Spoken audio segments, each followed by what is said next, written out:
എന്താ മഴയാടേ. ജൂൺ മാസത്തിൽ നാട്ടിൽ വന്ന എന്തിനാണ്? മഴ ആസ്വദിക്കാനാണ്. ഇതിപ്പോൾ ഒരു വല്ലാത്ത മഴയായിപ്പോയല്ലോ. പുറത്തോട്ടൊന്നും ഇറങ്ങാനേ വയ്യ. എന്തായാലും ഇന്നലെ ഞാനൊന്ന് പുറത്തോട്ട് ഇറങ്ങി കേട്ടോ. നമ്മുടെ തിരുവനന്തപുരം പങ്കജകസ്തൂരി ഹോസ്പിറ്റലുണ്ടല്ലോ, കാട്ടാക്കട പിന്നെ എല്ലാവർക്കും അറിയാമല്ലോ. ഈ കാട്ടാക്കടയാണ് നമ്മുടെ നെയ്യാർ ഡാം ഉള്ളത്. സൂപ്പറാണ് കേട്ടോ. കഴിഞ്ഞ ദിവസം ഒന്ന് പോയിരുന്നു, അടിപൊളിയാണ്. നമുക്ക് എന്താണ് വീക്കെൻഡിലൊക്കെ നല്ല സമാധാനത്തോടു കൂടി ടൈം സ്പെൻഡ് ചെയ്യാൻ പറ്റുന്ന ഒരു ഏരിയ. രാവിലെ ഫാമിലി ആയിട്ടൊക്കെ ആണെങ്കിൽ രാവിലെ പോയി കഴിഞ്ഞാൽ വൈകുന്നേരം വരെ അവിടെ നമുക്ക് സ്പെൻഡ് ചെയ്യാൻ പറ്റും. അടിപൊളിയാണ്. അവിടുത്തെ ആ ഒരു പ്രകൃതിയുടെ മനോഹാരിത തുളുമ്പുന്ന വിഷ്വൽസ് സൂപ്പറാണ് കേട്ടോ. അടിപൊളിയാണ്.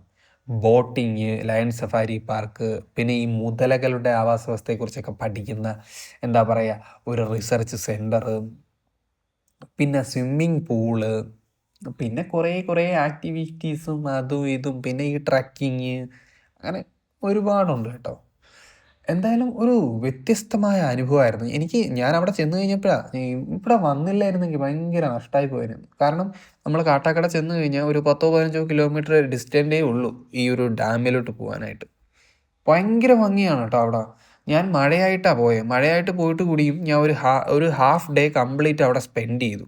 അത്രയ്ക്ക് മാത്രം ഉണ്ട് നമുക്ക് നടന്ന് കാണാനും ഇരിക്കാനും ഒക്കെ. അവിടെയൊക്കെ ഇരുന്ന് കഴിഞ്ഞാൽ നമുക്ക് മറ്റൊരു ശല്യവും ഇല്ലാണ്ട് മനസ്സിനും നമുക്ക് തലയ്ക്കൊക്കെ നല്ലൊരു ആശ്വാസം കിട്ടും. കാരണം അത്രയും പീസ്ഫുള്ളായിട്ടുള്ളൊരു സ്ഥലമാണ്. നമുക്ക് അവിടെ ഇപ്പോൾ ഇരിക്കുന്ന സമയത്ത് നമുക്ക് പെട്ടെന്ന് എന്താ ഈ നാച്ചുറലായിട്ടുള്ള ഈ ചീവീട്, മറ്റ് ചെറിയ മൃഗങ്ങൾ, പക്ഷികൾ, മയിൽ, ഇതിൻ്റെയൊക്കെ സൗണ്ടൊക്കെ അങ്ങനെ ഇരിക്കുമ്പോൾ കേൾക്കാൻ പറ്റും. അതൊക്കെ കേൾക്കുമ്പോൾ വേറൊരു സൗണ്ടും ഇല്ലാതൊക്കെ ഇങ്ങനെ കേൾക്കുമ്പോൾ കിട്ടുന്നൊരു സുഖമുണ്ട്. എന്നാൽ ഇതൊരു വലിയ ഫോറസ്റ്റും അല്ല. പെട്ടെന്ന് ഒരു നാഷണൽ ഹൈവേ നിന്ന് നമുക്കൊരു കട്ട് ചെയ്ത് കുറച്ചങ്ങോട്ട് പോയി കഴിയുമ്പോൾ കിട്ടുന്നൊരു സ്പോട്ടുമാണ്. അടിപൊളിയാണ് കേട്ടോ. എന്തായാലും പറ്റുന്നവരൊക്കെ ഒന്ന് തിരുവനന്തപുരത്തോട്ട് വരുന്നവരായാലും തിരുവനന്തപുരത്തുള്ളവരായാലും ഒക്കെ ഒന്ന് പോയി നോക്കണം കേട്ടോ. ഇതിൻ്റെ അടുത്തൊരു സ്കൂൾ കൂടിയുണ്ട് കേട്ടോ. ആ സ്കൂളിലെ കുട്ടികളുടെ ഭാഗ്യമാണ് ഞാൻ ആലോചിക്കുന്നത്. കാരണം ഇത്രയും പ്രകൃതിയോട് ഇണങ്ങി പഠിക്കാൻ കഴിയുക എന്ന് പറയുന്നത് ഒരു ഭാഗ്യം തന്നെയാണ് കേട്ടോ. ഒരു രക്ഷയില്ല. ആകെ 10 രൂപയാണ് ഈ ഡാമിലോട്ട് കയറാനുള്ള എൻട്രി ഫീ. ഇവിടെ പോയി കഴിഞ്ഞാൽ കുട്ടികൾക്കൊക്കെ ആണെങ്കിൽ ഈ ഡാമിനെ കുറിച്ച് ഡീറ്റെയിൽ ആയിട്ട് നമുക്ക് കാണിച്ചും പറഞ്ഞുമൊക്കെ കൊടുക്കാൻ പറ്റുന്ന തരത്തിലാണ് കേട്ടോ ആ ഡാം ഇരിക്കുന്നത്.